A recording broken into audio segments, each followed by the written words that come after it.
नमस्कार दोस्तों, नमस्ते। आपकी आगामी परीक्षाओं के लिए आप लोगों को बहुत-बहुत शुभकामनाएँ। दोस्तों, हम लिब्रस प्लेटफ़ॉर्म के इस ऑनलाइन सेगमेंट में ऑनलाइन प्लेटफ़ॉर्म पे आप सभी लोगों का स्वागत करते हैं। और आज जैसा कि आप थंबनेल में भी देख रहे हैं कि लिखा है सीडीपी और बाल विकास की बात चर्चा की जा रही है कि बाल विकास के सिद्धांत और वृद्धि और विकास की चर्चा की जा रही है। तो इसमें हम बाल विकास के सिद्धांतों की चर्चा करेंगे, वृद्धि और विकास की चर्चा करेंगे और उससे संबंधित कुछ तथ्यों को, कुछ इंपॉर्टेंट तथ्य जो आपकी परीक्षाओं के लिए बहुत ही महत्वपूर्ण है। ये सेगमेंट एक ऐसा सेगमेंट है जिसके जिसका आपकी परीक्षा में 100% 1 से 2 क्वेश्चन यहाँ से मिल ही जाता है। तो निश्चित रूप से आपके लिए बहुत ही फायदेमंद होने वाला है ये सेशन, बहुत ही मजेदार होने वाला है। और आप अपना कोई भी कमेंट बॉक्स में कीजिए, हम उससे संबंधित सारे तथ्यों की बात आपको पूरी तरीके से बताएंगे। जो भी आपकी कंफ्यूजन, जो भी दिक्कतें हैं, सारी चीजों को बताएंगे। ठीक है, तो दोस्तों हम लोग शुरुआत करते हैं आज के इस सेशन की। आज के इस सेशन की चर्चा करते हैं हम लोग। ठीक है, आइए प्रारंभ करें एक नए सेशन को, एक नए स्वरूप में इसकी चर्चा करते हैं। पहली बात किसकी करते हैं? Concept of growth. ठीक है, वृद्धि की अवधारणा या अभिवृद्धि की अवधारणा। वृद्धि कहते किसे हैं? व्यक्ति के स्वाभाविक विकास को अभिवृद्धि कहते हैं, यानी कि जो एक स्वाभाविक विकास है, एक नेचुरल प्रोसेस है कि बच्चे का जन्म होगा, धीरे धीरे उसमें जो एक परिवर्तन होगा, एक स्वाभाविक परिवर्तन होगा, वह स्वाभाविक परिवर्तन क्या है? वृद्धि है। इसमें किसी भी प्रकार के प्रशिक्षण, किसी भी प्रकार के अधिगम आदि का कोई प्रभाव नहीं पड़ने वाला है। यह समस्त रूप में जिस प्रकार से एक पूरी तरीके से नेचुरल प्रक्रिया है, एक प्राकृतिक प्रक्रिया, उस प्राकृतिक प्रक्रिया के अंतर्गत ये विकास चलता रहेगा। ठीक है, दूसरी बात क्या है इसमें कि स्वाभाविक रूप से होने वाले परिवर्तन जो अधिगम अथवा प्रशिक्षण से प्रभावित नहीं होते हैं। वृद्धि की कोई भी प्रक्रिया अधिगम और प्रशिक्षण से बिल्कुल ही प्रभावित नहीं होती है। क्यों? क्योंकि अधिगम और प्रशिक्षण से विकास को प्रभावित किया जा सकता है, वृद्धि को नहीं। मान लीजिए कि किसी की लंबाई पर अधिगम कराने से, कि लंबाई पर उसको हम सिखा रहे हैं 2 दूनी 4, 4 दूनी 8, 8 दूनी के 16, तो उसके उसका उसकी लंबाई से थोड़ी कोई प्रभाव पड़ेगा। उसकी मानसिक क्षमता बढ़ेगी, लेकिन उसके शारीरिक स्थितियों में कोई भी परिवर्तन नहीं होगा। ठीक है, अगर हम देखें किसी प्रकार का अधिगम, किसी प्रकार का प्रशिक्षण इसके नेचुरल प्रोसेस पर कोई भी इफेक्ट नहीं डाल सकता है। जैसे मार्केट में एक दवा, एक मैं आपको एक घटना बता रहा हूँ कि एक डॉक्टर के पास मेरे एक दोस्त हैं, उनके सर पे बाल नहीं है। तो वो मुझसे कहें कि दीपक भाई चलिए चला जाए, एक डॉक्टर है बहुत अच्छे और उनके पास चलते हैं। और वो बाल निकाल दे रहे हैं लोगों का, मतलब कि बाल आ जा रहा है उनकी दवा से। हमने कहा चलो बड़ी अच्छी बात है, हम लोग गए।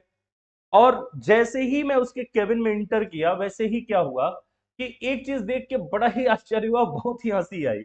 हुआ क्या कि उस डॉक्टर के खुद के कोई बाल नहीं थे। खुद के उसके कोई बाल नहीं थे, वो दूसरों का बाल निकालने की बात कर रहा था। तो तो मैं उससे पूछा कि डॉक्टर साहब, आपके तो खुद बाल नहीं है, तो पहले आप अपनी बाल क्यों नहीं निकाल रहे? तो कहे कि देखिए, मेरा बाल झड़ गया है और मैं इस पर कोई भी परिवर्तन नहीं कर सकता हूँ। ठीक है, ये एक हेरिडिटिकल इफेक्ट है जिसके कारण ये प्रभाव है। तो किसी भी व्यक्ति पर एक हेरिडिटी का इफेक्ट होता है जो उसके वृद्धि को क्या करता है? प्रभावित करता है। और वही बात है कि उस पर अधिगम या प्रशिक्षण का कोई प्रभाव नहीं पड़ता है। तीसरी बात है स्वाभाविक रूप से होने वाले परिवर्तन। ठीक है, स्वाभाविक रूप से होने वाले परिवर्तन जो अधिगम अथवा प्रशिक्षण से प्रभावित नहीं होते हैं। चलिए आगे बात करते हैं हम लोग, नेक्स्ट क्वेश्चन पे चलते हैं, नेक्स्ट टॉपिक पे चलते हैं। नेक्स्ट टॉपिक क्या है? विकास एवं परिपक्वता। What is a maturity and development? विकास एवं परिपक्वता। तो विकास एवं परिपक्वता क्या है कि बालकों में होने वाले क्रमिक अथवा संगत परिवर्तन के उत्तरोत्तर क्रम को ही, प्रोग्रेसिव सीक्वेंस को, जो उत्तरोत्तर क्रम है उसी को विकास कहा जाता है। किसी भी बालक में जो एक क्रमबद्धता चल रही कि शैशवावस्था, बाल्यावस्था, किशोरावस्था। ठीक है, या अगर हम बात कर ले, अगर हम बात करें किसमें कि अगर हम बात करें किसकी, अगर हम बात करते हैं यहां से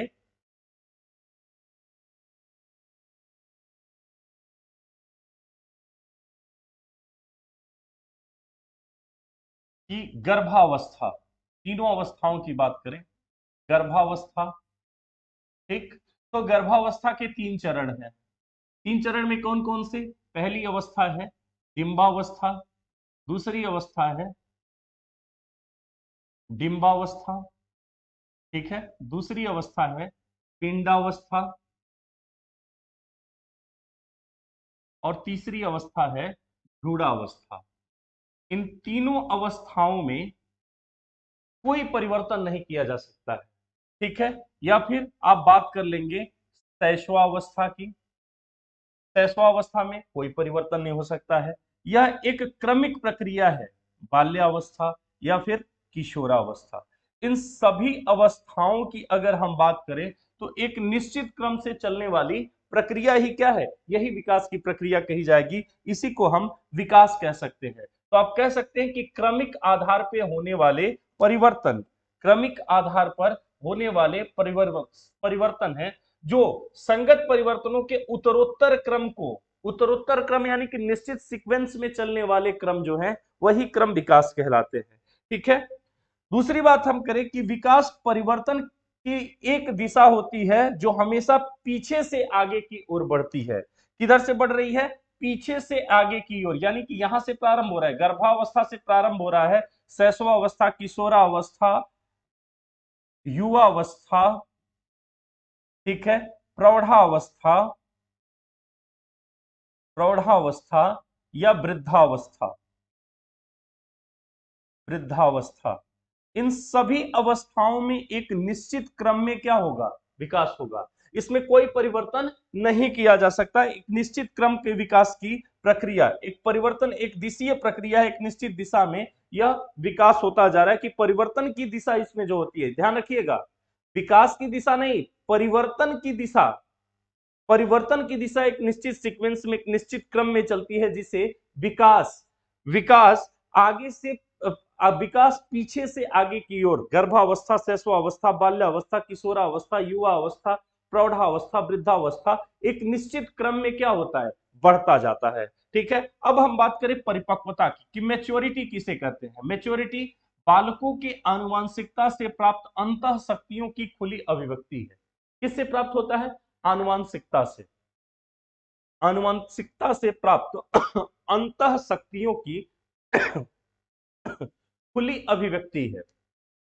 यानी कि परिपक्वता, जब व्यक्ति एक पिंड के रूप में माता के गर्भ में स्थापित होता है, तो वहीं से वह धीरे धीरे परिपक्व होता है, भ्रूण के रूप में होता है, फिर शिशु के रूप में जन्म लेता है, फिर एक बालक के रूप में होता है, फिर एक किशोर के रूप में होता है, फिर एक युवा के रूप में होता है, फिर एक प्रौढ़ के रूप में होता है, और उसके बाद वह एक वृद्ध के रूप में होता है, और फिर यह जीवन समाप्त हो जाता है। यानी कि परिपक्वता का स्तर ऐसा नहीं है कि आप 18 वर्ष की आयु में आ गए तो आप पूर्णतः परिपक्व हो गए, नहीं। कुछ परिपक्वताएं होती हैं, जैसे जैसे आयु बढ़ती जाती है व्यक्ति में, वो परिपक्वता स्तर वैसे वैसे बढ़ता जाता है, और इस परिपक्वता का प्रभाव व्यक्ति पर दिखता भी है, ठीक है। आगे हम बात करें कि बालक के विकास पर परिपक्वन की प्रक्रिया का प्रभाव जन्म से लेकर तब तक पड़ता है जब तक मांसपेशी स्नायु दृढ़ता और पूर्णतः प्राप्त नहीं हो जाते, ठीक है। जब हम किसकी बात कर रहे हैं? बाल विकास के परिपक्वन की, यानी कि चाइल्ड मैच्योरिटी की बात करते हैं, तो चाइल्ड मैच्योरिटी का इफेक्ट कब तक, कब से होता है? जन्म से लेकर और जब तक उसकी मांसपेशियां पूर्णतः दृढ़ नहीं हो जाती। स्नाविक दृढ़ता यानी कि नसों की दृढ़ता जो होती है वह जब तक पूर्ण नहीं हो जाती, तब तक बालकों में किसी प्रकार का वह परिपक्वन नहीं माना जाता है, ठीक है। अब जब हम इसकी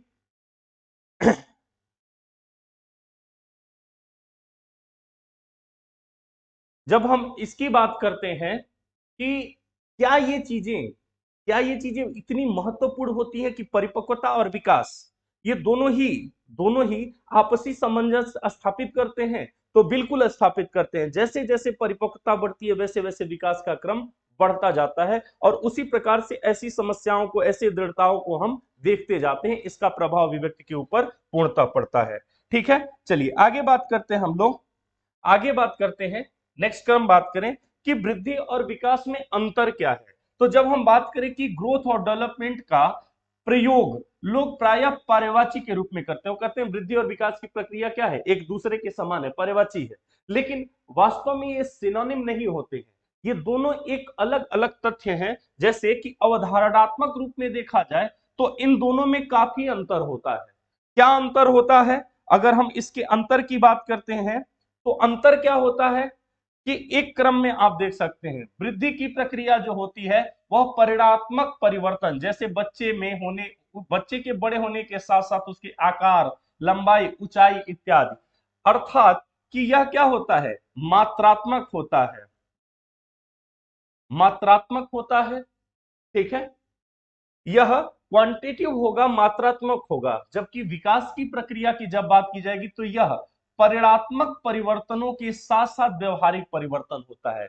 यानी कि यह प्रक्रिया मात्रात्मक मात्रात्मक एवं गुणात्मक दोनों प्रकार का होता है। ठीक है, यह मात्रात्मक और गुणात्मक दोनों प्रकार का होता है। जैसे कार्य कुशलता, कार्य क्षमता, व्यवहार में सुधार इत्यादि इत्यादि के लिए इसका प्रयोग किया जाता है।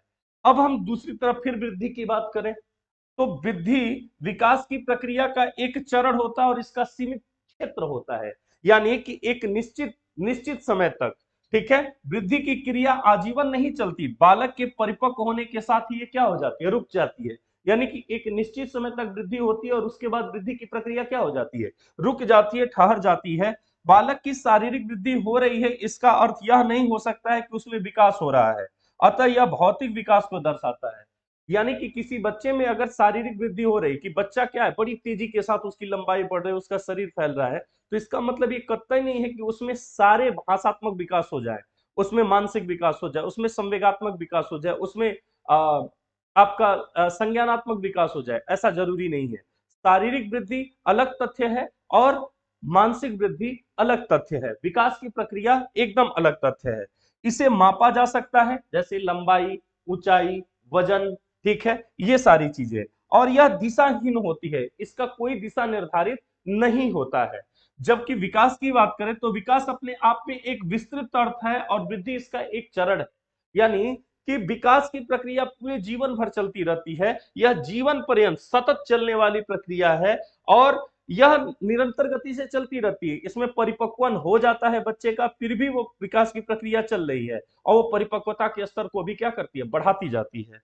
बालक के विकास के लिए वृद्धि आवश्यक नहीं है, अतः यह गुणात्मक विकास को दर्शाता है। विकास के लिए वृद्धि आवश्यक नहीं है, विकास अपने गति से होता है और वृद्धि अपने गति से, ठीक है, परंतु एक दूसरे से सह संबंधित होते हैं, क्योंकि विकास का ही एक पार्ट वृद्धि है। आवश्यक नहीं है लेकिन उसका एक पार्ट ही क्या है, यह वृद्धि है। ठीक है, और इसे मापा नहीं जा सकता, यह मेजरेबल नहीं है, यह मापा नहीं जा सकता है। जैसे आप किसी बच्चे में कैसे माप सकते हैं कि कल किसी बच्चे का जन्मदिन था और वो कल 15 साल का था, आज 16 साल का हो गया, ये मापा जा सकता है, ये वृद्धि है, आयु है, मात्रात्मक है। लेकिन उसके बौद्धिक क्षमता को, उसके संवेगात्मक क्षमता को आप तुरंत नहीं माप सकते हैं। ठीक है, उसका प्रभाव दिखता है, यह हिडन इफेक्ट होता है जो उसके व्यवहार से उसकी परिपक्वता, उसके विकास की प्रक्रिया क्या होती है, परिलक्षित होती है, दिखाई देती है। तो यह मूल अंतर है वृद्धि और विकास में। आगे की बात अगर हम करें तो आगे की बात में आप देखेंगे कि बाल विकास के सिद्धांतों की चर्चा हम करेंगे कि बाल विकास के कौन कौन से महत्वपूर्ण सिद्धांत हैं। ठीक, सबसे पहले हम बात करेंगे किसकी, विकास में निरंतरता का सिद्धांत। ठीक, निरंतरता का सिद्धांत। तो विकास क्या होता है, यह सतत चलने वाली प्रक्रिया है। कैसी प्रक्रिया है, सतत चलने वाली प्रक्रिया है। कैसी प्रक्रिया है यह, सतत चलने वाली प्रक्रिया है, जो कब तक चलती है, जीवन पर्यंत, जीवन पर्यंत चलने वाली यह प्रक्रिया होती है।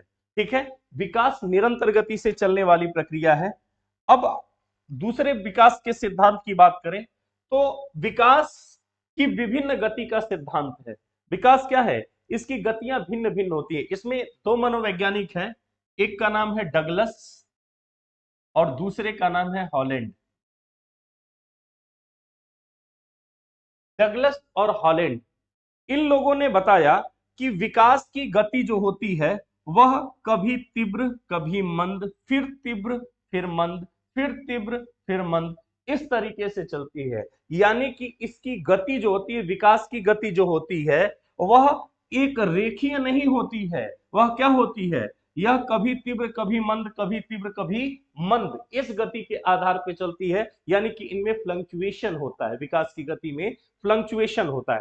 ठीक है, चलिए अगली बात अगर हम करें कि विकास के अगले सिद्धांत की बात हम करें तो विकास के क्रम का सिद्धांत। और विकास के क्रम के सिद्धांत में बहुत सारे सिद्धांत आते हैं, जिसमें गैसल,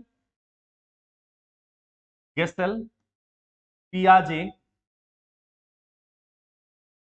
और सर्ली, इनके सिद्धांतों की अलग अलग आधार पे हम चर्चा करें तो विकास का क्रम क्या होता है? एक निश्चित गति से चलता है, जैसे कि शैशवावस्था,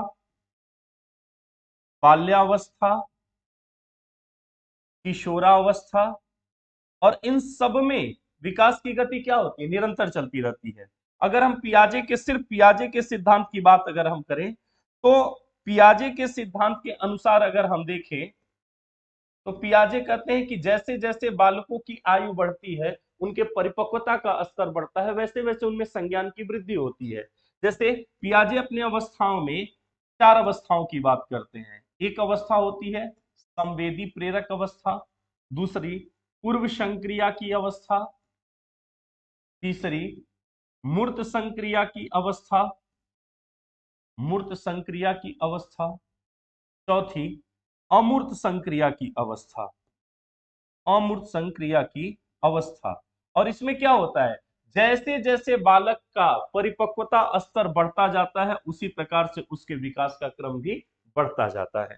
ठीक है दोस्तों, चलिए अगले अगले सिद्धांत की अगर हम बात करें, अगला सिद्धांत हम देखेंगे विकास की दिशा का सिद्धांत। और विकास की दिशा 2 प्रकार से चलती है।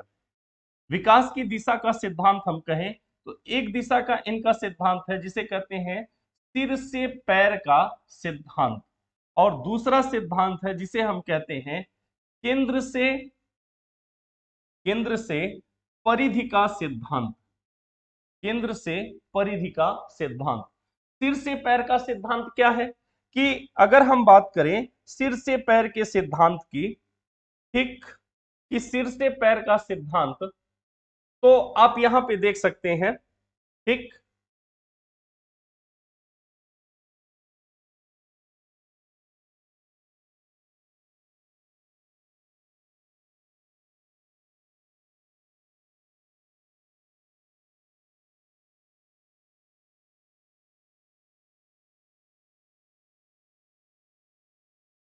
यहां से आप देख सकते हैं इस चीज को, इस नियम को देखिए, ये आपको दिखाई देगा, ठीक।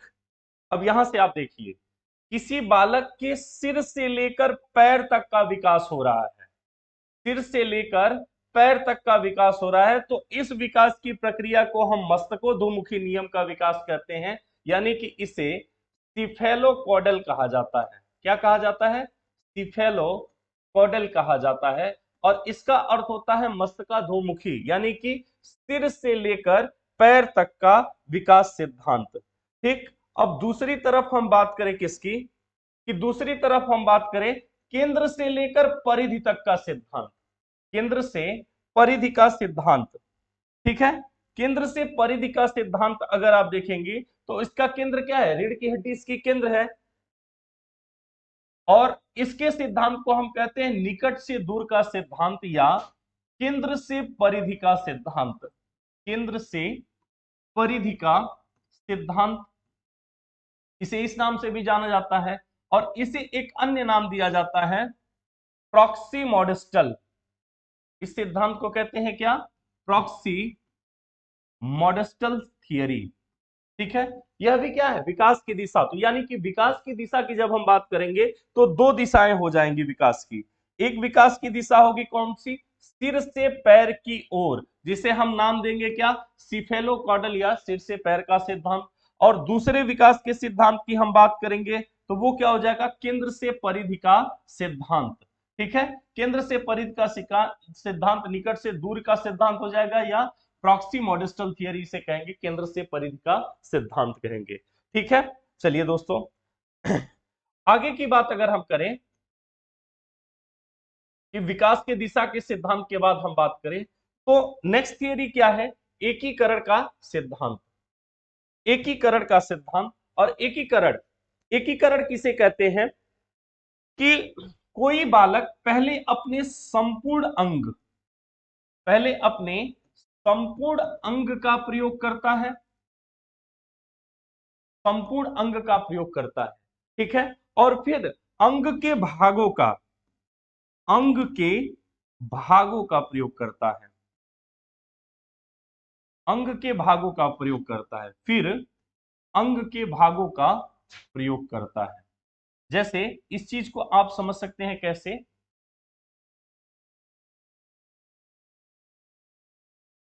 कैसे समझ सकते हैं कि कोई बालक है, कोई भी बालक है, ठीक है, पहले छोटा बच्चा होता है तो वो क्या करता है, दोनों हाथ से दूध का बोतल पकड़ता है, दोनों हाथ से पकड़ता है। धीरे धीरे जब उसमें विकास होता है, उसमें परिपक्वता आती, फिर एक हाथ से पकड़ने लगता है, फिर वो उंगलियों से पकड़ के दूध पीने लगता है। और ये क्या है कि पहले बालक जब दोनों हाथ से पकड़ रहा था तो एक्युमुलेशन था, एकत्रीकरण था, फिर वो अपने हाथ की उंगलियों से पकड़ के पीना शुरू किया। और इसमें बालकों में यह विकास की प्रक्रिया क्या हो रही है, केंद्र से परिधि की ओर बढ़ रही है, यानी कि केंद्र से लेकर और परिधि हाथों की तरफ बढ़ रही है। तो पहले अपने केंद्र का प्रयोग करता है, दोनों हाथों से पकड़ता है, फिर धीरे धीरे वो क्या करता है, उंगलियों से पकड़ना शुरू करता है। और एकीकरण का सिद्धांत यही है कि बालक के पूरे शरीर का प्रभाव धीरे धीरे विकसित होता है, ठीक है, पहले वो पूरे हाथ का प्रयोग करता है, फिर उंगलियों का प्रयोग करता है, फिर उंगलियों को एक साथ चलाना सीख जाता है, और यह बालकों में एक प्रवृत्ति होती है। जैसे देखिए, छोटा बच्चा है तो छोटे बच्चे के पैर के तलवे में आप उंगली से धीरे धीरे से टच कीजिए, वो दोनों पैर एक साथ खींचेगा, दोनों पैर एक साथ खींचेगा। बट थोड़ा बड़ा होगा फिर टच करेंगे तो क्या करेगा, वो सिर्फ अपना पैर आगे पीछे ऐसे ऐसे करेगा, ठीक है, फिर उंगलियों को, एक एक उंगली को हिलाएगा। यह बालकों में होने वाला एक परिवर्तन है जो एकीकरण के थियरी के बारे में बताता है। नेक्स्ट क्वेश्चन की बात करें दोस्तों, तो नेक्स्ट क्वेश्चन आप देख सकते हैं, परस्पर सहसंबंध का सिद्धांत इसे कहते हैं, इंटर रिलेशन। ये इंटर रिलेशन है क्या कि किसी भी व्यक्ति में होने वाले विकास की प्रक्रिया, इसे बहुआयामी प्रक्रिया भी आप कह सकते हैं कि यह बहुआयामी प्रक्रिया है, ठीक है, इसे आप कह सकते हैं कि यह बहुआयामी प्रक्रिया किसी व्यक्ति में होने वाला विकास। एक विकास क्या है, शारीरिक, दूसरा विकास क्या होगा, मानसिक, और इसी मानसिक विकास का एक अंग होगा क्या, भाषात्मक विकास। इसी मानसिक विकास का अंग है भाषात्मक। दूसरा संज्ञानात्मक, संज्ञानात्मक किसी विषय वस्तु के बारे में जानना, इसी संज्ञान से बढ़ेगा क्या, संवेग, संवेगात्मक, ठीक है, और एक विकास होता है स्वतंत्र, वह क्या होता है, सामाजिक। तो अगर विकास की पद्धतियों के बारे में पूछेगा तो इस भाषात्मक को छोड़ के ये 5 विकास की प्रक्रिया होती हैं, और सब एक दूसरे से कोरिलेट है, सहसंबंधित है। यानी कि विकास क्या है, एक दिशा में अगर कोई प्रयास बढ़ रहा है तो उसका प्रभाव सब पर पड़ेगा, यानी विकास सहसंबंध का प्रभाव होता है। परस्पर संबंध जो होता है वो विकास की प्रक्रिया में जारी होता है। ठीक है दोस्तों, चलिए आगे की बात अगर हम करें, नेक्स्ट क्वेश्चन पे चलते हैं, नेक्स्ट टॉपिक पे अपने, कि व्यक्तिगत विभिन्नताओं का सिद्धांत। रीता सीता से अलग है, यह क्या है, व्यक्तिगत विभिन्नता है। प्रत्येक बालक दूसरे बालक से भिन्न होता है, प्रत्येक बालक क्या होता है, दूसरे बालक से भिन्न होता है, और एक बालक का दूसरे बालक से भिन्न होना, दूसरे बालक से भिन्न होना, एक बालक का दूसरे बालक से भिन्न होना व्यक्तिगत विभिन्नता है। यानी प्रत्येक बालक एक दूसरे बालक से क्या होंगे, भिन्न होंगे, और यह भिन्नता का प्रभाव ही क्या है, व्यक्तिगत विभिन्नता है। चलिए अगले बात करते हैं अगले चीज की, ठीक है, समान प्रतिमान का सिद्धांत। समान प्रतिमान को स्थापित करते हुए, ठीक है, समान प्रतिमान की बात को स्थापित करते हुए मैडम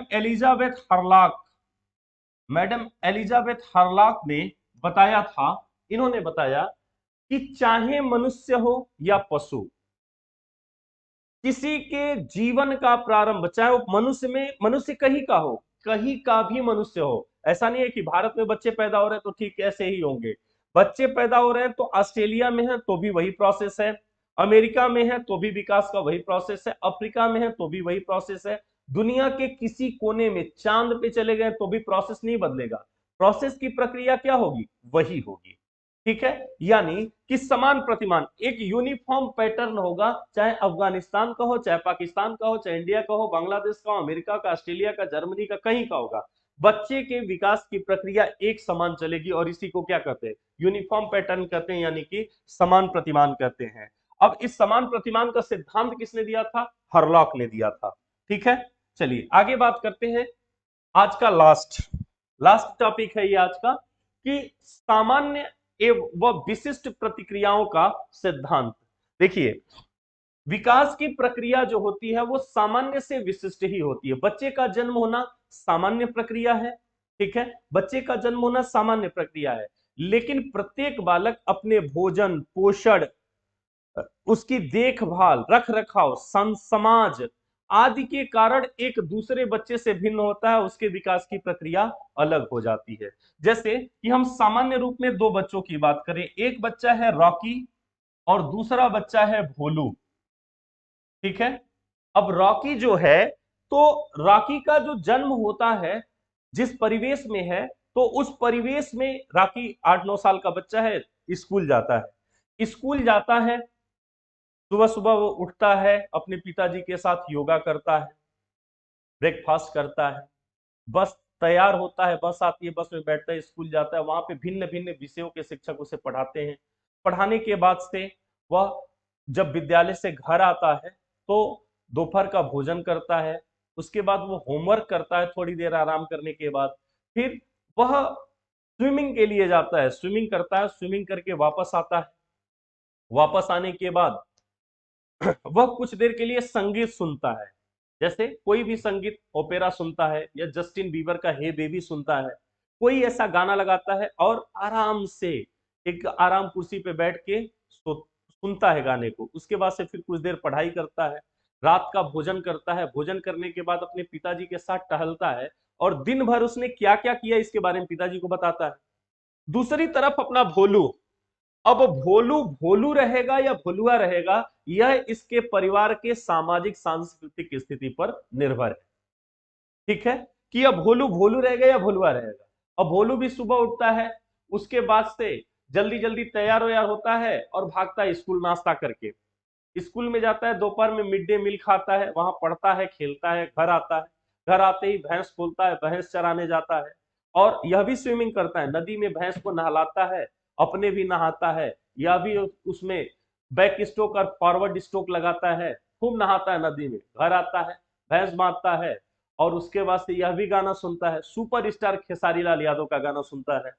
ठीक है, और सुपरस्टार खेसारी लाल यादव का गाना सुनता है, तब तक माँ कहती है खाना खा लो, खाना खाता है और पिताजी को कोई मतलब है नहीं कि इसने पढ़ाई की कि नहीं की, क्या पढ़ा क्या नहीं पढ़ा। अब भोलू क्या है, स्वमेव अध्ययन करता हो जा रहा है, घर पे वातावरण बेहतर नहीं मिल पा रहा है पढ़ने के लिए, कोई ध्यान ही नहीं दे रहा है इस पे। अब यह दोनों स्थितियां क्या है कि एक दोनों ही समान बच्चे हैं, समान आईक्यू के बच्चे हैं, लेकिन दोनों के विकास का क्रम बिल्कुल अलग अलग हो जाता है। तो राखी का विकास अलग हो जाता है, भोलू का विकास अलग हो जाता है। जैसे कि एक फिल्म आई थी सुपर 30, और सुपर 30 में यही चीज दिखाई गई कि बच्चे कमजोर नहीं है, उस एटमॉस्फियर के कारण उन पे ये प्रभाव पड़ा है। और उसी चीज की व्याख्या होती है कि सब में, चाहे रॉकी का विकास हो और चाहे भोलू का विकास हो, विकास की प्रक्रिया क्या होगी, सामान्य होगी। ठीक है, लेकिन विकास किस गति से आगे बढ़ेगा, विशिष्ट गति से आगे बढ़ेगा। इसी कारण विकास की प्रक्रिया को क्या कहा जाता है, सामान्य से विशिष्ट का सिद्धांत इसे कहा जाता है। यह सामान्य से विशिष्ट का सिद्धांत है। ठीक है दोस्तों, तो आशा है आप लोग को आज की वीडियो अच्छी लगी होगी। आगे हम लोग फिर मिलते हैं, तब तक के लिए नमस्कार। कमेंट कीजिएगा, हम आपका इंतजार करेंगे। धन्यवाद।